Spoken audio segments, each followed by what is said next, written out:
Okay, good morning everybody. Today we are going to study the power in an AC circuit. Last class we have studied the how to find the value of EMF and current in an AC circuit, and we have taken LCR circuit in series and LCR circuit in parallel. We have derived the voltage and current in those circuits. All those things we have done. Now we just need to check how the power is varying in the circuit. How can you derive power from the AC circuit? So here we have power in a circuit containing all the components: resistance, inductance and capacitance. So we are having all the three components. LCR circuit we have, and let us see the value of power in this circuit.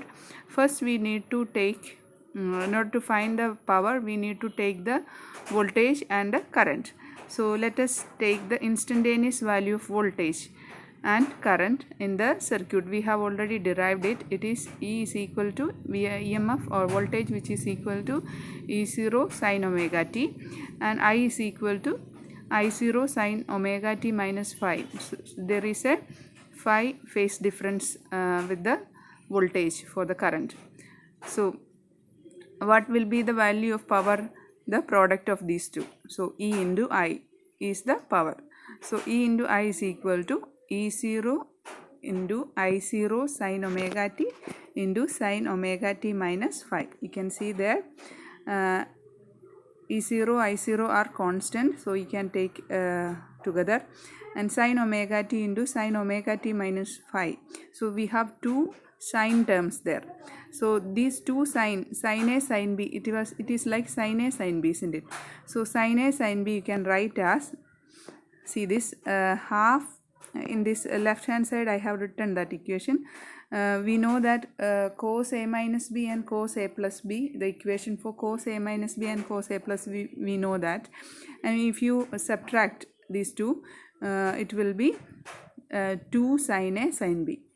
So from this, sin A sin B will be half into cos A minus B minus cos A plus B, isn't it?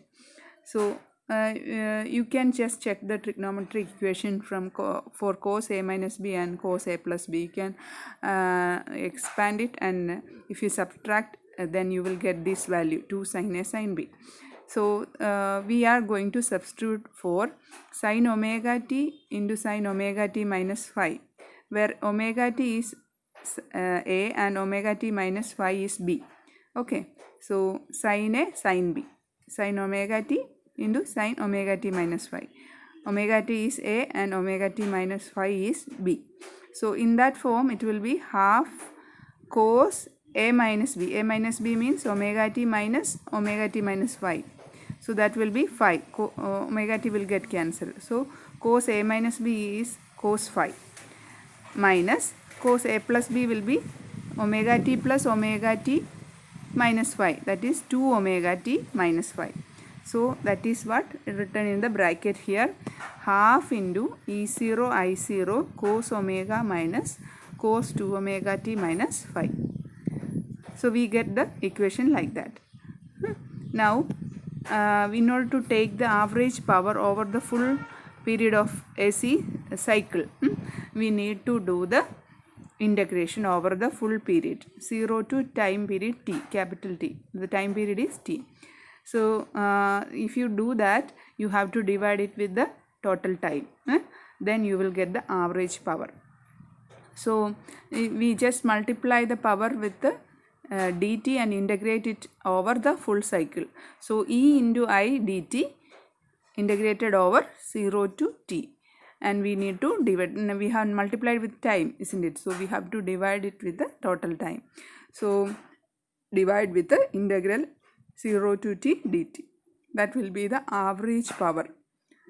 So EI dt integrated over 0 to t should be divided with the integral over 0 to t dt, and that is substituting for EI, we know that it is half E0 I0 cos phi minus cos 2 omega t minus phi. and then we multiply it with dt, and you will get the equation like this, and integral 0 to t dt will be t. The integration, after integration you will get t. So that is half into E0 I0 by t. You can take it out and take the integration of cos phi. E0 I0 by t is taken outside. Half is also taken outside. So now we have here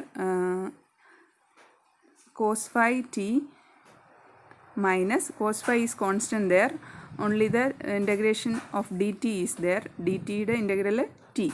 So that is t minus sin 2 omega t minus phi. There is a time term there, so sin 2 omega t minus phi term will be cos 2 omega t minus phi divided by 2 omega. Cos 2 omega t minus phi യുടെ integral എന്താണ്? sin 2 omega t minus phi divided by 2 omega. അവിടെ കോസിൻ്റെ ടേമിനകത്ത് time term ഉള്ളതുകൊണ്ട് അല്ലേ, so cos become sine. So minus sine 2 omega t minus phi by 2 omega. Integration limit is put there 0 to t. Now after putting the limit you will get inside the bracket cos phi into capital T minus 0. 0 ഇട്ട് കഴിഞ്ഞാൽ the term becomes 0, so we don't need to put that, but let it be like that, minus 0. ഇനി അടുത്ത രണ്ടാമത്തെ term minus sine 2 omega capital T minus phi by 2 omega. ഇനി 0 കൊടുക്കുമ്പോഴോ sign small tick 0 കൊടുക്കുമ്പോൾ, lower limit കൊടുക്കുമ്പോൾ എന്താകും? Sine 2 omega into 0, that will be 0 അല്ലേ. Sine 0 minus phi, that is sine minus phi. Sine minus phi by 2 omega. So that is the equation. ഇനി നമുക്കൊന്ന് simplify ചെയ്യാം. ടിക്ക് നമ്മൾ കൊടുക്കുവാണ്, time period T is 2π by omega അല്ലേ. 2π by t ആണ് omega, angular frequency. So we can put t as 2π by omega. And we know that sin 4π minus phi is sin minus phi itself. 4π എന്ന് പറഞ്ഞാൽ full സർക്കിളിൻ്റെ ആണ്, full circle 2π ആണ്, double time circle ആകുമ്പം 4π ആണ്. So അതുകൊണ്ട് വ്യത്യാസമൊന്നും വരികയില്ല. ഒരു ഫുൾ സർക്കിൾ കഴിഞ്ഞ് മൈനസ് 5 അല്ലെ, രണ്ട് ഫുൾ സർക്കിൾ കഴിഞ്ഞ് minus 5. So there is no change, minus 5 തന്നെയാണ്, സൈൻ മൈനസ് 5 തന്നെയാണ്. Sine 4π minus phi is sin minus 5. Okay, we are going to put these terms in the above equation. So P power is equal to half E0 I0. Tick നമ്മൾ substitute ചെയ്യണം 2π by omega അല്ലേ. അപ്പം ഡിനോമിനേറ്ററിലെ T, അതായത് E0 I0 by t എന്നുള്ളതിനകത്ത് ടിക്ക് substitute ചെയ്തു 2π by omega. So omega നമ്മൾ മുകളിലേക്ക് കൊണ്ടുവരുന്നു. So E0 I0 omega by 2π. So ബ്രാക്കറ്റിലെ പുറത്തുള്ള ടേം മനസ്സിലായല്ലോ. ക്യാപിറ്റൽ ടിക്ക് 2π by omega സബ്സ്റ്റിറ്റ്യൂട്ട് ചെയ്തു ഡിനോമിനേറ്ററിൽ. ഓക്കെ, ഇനി ബ്രാക്കറ്റിനുള്ളിൽ നോക്കാം. cos phi into 2π by omega capital ടിക്ക് സബ്സ്റ്റിറ്റ്യൂട്ട് ചെയ്തു. പിന്നെ മൈനസ് സൈൻ മൈനസ് 5, അവിടെ 2π by omega ടിക്ക് സബ്സ്റ്റിറ്റ്യൂട്ട് ചെയ്യുമ്പം ഒമേഗ ക്യാൻസലായി പോവും, 4π ആകും അവിടെ അല്ലേ. സൈൻ 4π minus 5 എന്ന് പറഞ്ഞു കഴിഞ്ഞാൽ എന്താണ്? സൈൻ മൈനസ് 5 തന്നെയാണ്. So minus sign minus 5 by 2 omega plus sine minus 5 by 2 omega. അപ്പോൾ ഇവിടെ നമുക്ക് പ്ലസും മൈനസും ആണ് ഇവിടെ വന്നേക്കുന്നത്, അത് നമ്മൾ ക്യാൻസലായി പോവും അല്ലേ. Minus sign minus 5 by 2 omega plus sine minus 5 by 2 omega, അത് രണ്ടും ക്യാൻസലായി പോവും, പ്ലസും മൈനസും ആണ്. So it will get cancelled. So we have the final result half E0 I0 omega. ഇത് ഒമേഗ കോസ് 5 ഇൻറ്റു 2π by ഒമേഗയിൽ ഒമേഗ ആയിട്ട് ക്യാൻസലായി പോവും, പിന്നെ 2πയും ക്യാൻസലായി പോവും, പിന്നെ എന്താ ഉള്ളത്? cos 5 മാത്രമേ ഉള്ളൂ അല്ലേ. So half E0 I0 cos 5 ആണ് ആൻസർ കിട്ടുക. ഇനി നമുക്കിതിനെ ഒന്ന് സ്പ്ലിറ്റ് ചെയ്ത് എഴുതാം in terms of the root mean square value of current and voltage.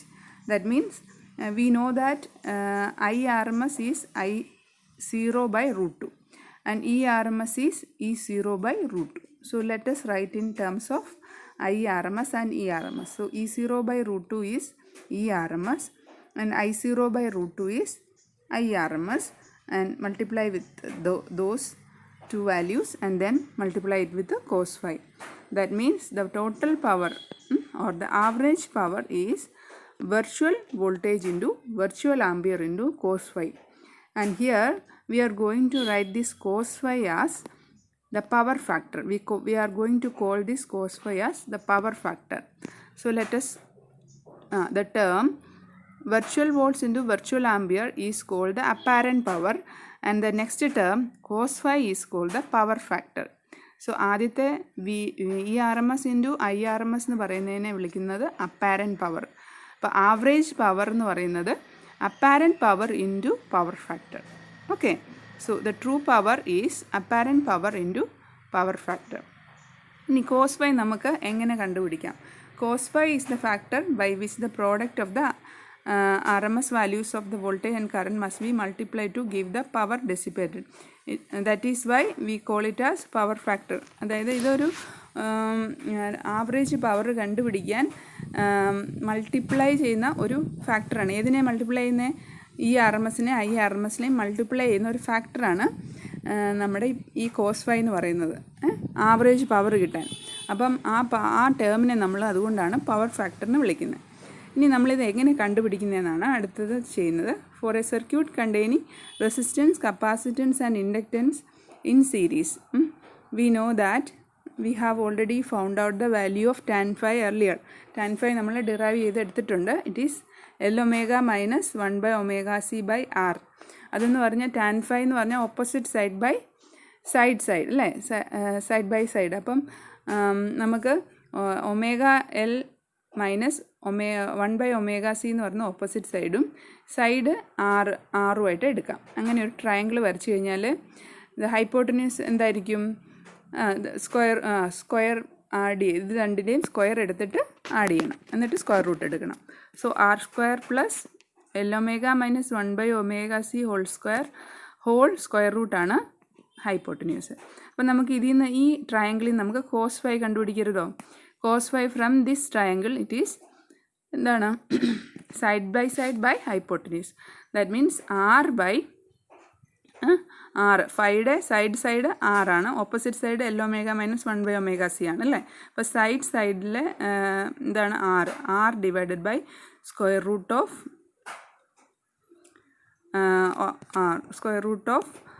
r² plus Lω minus 1/ωc whole square, that is cos phi. So we have derived the power factor also.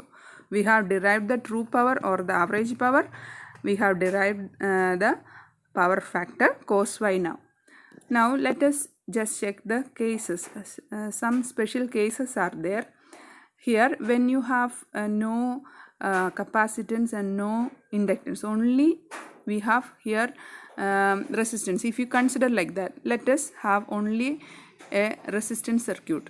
For the AC circuit we have only resistance there. അപ്പോൾ അങ്ങനെയാണെങ്കിൽ എന്തായിരിക്കും? In a purely resistive circuit phi എന്തായിരിക്കും? Phi 0 ആണ് അല്ലേ, Lω ഇല്ല, ωc ഇല്ല, so it is 0. That means cos phi is 1. The true power will be only EV into IV അല്ലേ, virtual power into virtual voltage into virtual current, അതായത് ERMS into IRMS. Cos phi അവിടെ 1 ആണ്. ഇനി നമുക്ക് രണ്ടാമത്തെ case നോക്കാം. In a purely inductive circuit, that means we do have only inductance, we do not have any resistance or any capacitance. Then what will be the value? We know that the current lags behind the EMF by 90 degree അല്ലേ, നമ്മൾ നേരത്തെ പഠിച്ചിട്ടുണ്ട്. That is phi is 90 degree. Phi is 90 degree. So cos phi will be 0. That means the true power consumed is 0. അപ്പം purely inductive circuit ആണെങ്കിൽ true power എത്രയാണ്? 0. അതുപോലെ തന്നെയാണ് purely capacitive സർക്യൂട്ടിന്. അപ്പം നേരെ തിരിച്ചാണ്, വോൾട്ടേജ് ആണ് കറണ്ട് ലീഡാണ് ചെയ്യുന്നത്, ലാഗ് അല്ല, കറണ്ട് ലീഡാണ് ചെയ്യുന്നത്. അപ്പം current Leeds the applied voltage and the angle phi will be -90. Then that is cos -90 is also 0, and the true power will be 0. So cos phi 0 ആയതുകൊണ്ട് true power will be also 0. ഇനി നമുക്ക് അടുത്തത് നോക്കാം. Fourth case, in an AC circuit containing A resistance and inductance. അപ്പോൾ ഒരു റെസിസ്റ്റൻസോടെ ഇൻഡക്റ്റൻസിൻ്റെ കൂടെ ഉണ്ടെങ്കിൽ എന്തായിരിക്കും വാല്യൂ? അങ്ങനെയാണെങ്കിൽ പവർ ഫാക്ടർ എന്തായിരിക്കും? അവിടെ കപ്പാസിറ്റൻസ് ഇല്ല, അപ്പം 1/ωc ഇല്ല അല്ലേ. So only r by cos phi will be r by root of r square plus omega squared L square അല്ലേ. അപ്പം അതാണ് അവിടുത്തെ പവർ ഫാക്ടർ. അതിനപ്പോൾ ട്രൂ പവർ ഉണ്ട് അല്ലേ, കോസ് വൈക്ക് ഒരു വാല്യൂ ഉണ്ട്. ഇനി if the case we have only in capacitance and resistance, inductance ഇല്ലെങ്കിൽ എന്ത് ചെയ്യും? ഇതുപോലെ തന്നെയാണ് cos phi becomes R by root of R square plus 1 by C square omega square. അപ്പോൾ എൽ ഒമേഗ അവിടെ തീർന്നു, എൽ ഒമേഗ ഇല്ല, എൽ ഒമേഗ 0 ആണ്. So this is the value of power factor. You need to study this. Power ചിലപ്പോൾ എസ് ആയിട്ട് ചോദിക്കാം, power of A C circuit എസ് ആയിട്ട് ചിലപ്പം ചോദിക്കാം, ഡിഫറെൻറ്റ് കേസസും ചോദിക്കാം. Purely inductive, purely resistive, only inductance and resistance, only inductance and capacitance. If you have no resistance, inductor and capacitor മാത്രമേ ഉള്ളെങ്കിൽ, ഇങ്ങനെയുള്ള കാര്യങ്ങളിൽ വരുമ്പോഴെല്ലാം ഉള്ള കേസസ് നമ്മൾ പഠിച്ചു. അപ്പോൾ ഇത് നമ്മൾ പരീക്ഷയ്ക്ക് ചോദിക്കുന്നത് ഞാൻ നോട്ട് എഴുതിയിട്ടില്ല, എന്നാലും നിങ്ങൾക്കിത് കണ്ടാൽ തന്നെ മനസ്സിലാകും. ടെക്സ്റ്റിൻ്റെ പേജാണ്, നിങ്ങൾക്കത് ഞാൻ സെൻഡ് ചെയ്ത് തന്നേക്കാം. ഓക്കെ, ഇനി അടുത്ത ക്ലാസ്സിൽ ബാക്കി പഠിക്കാം.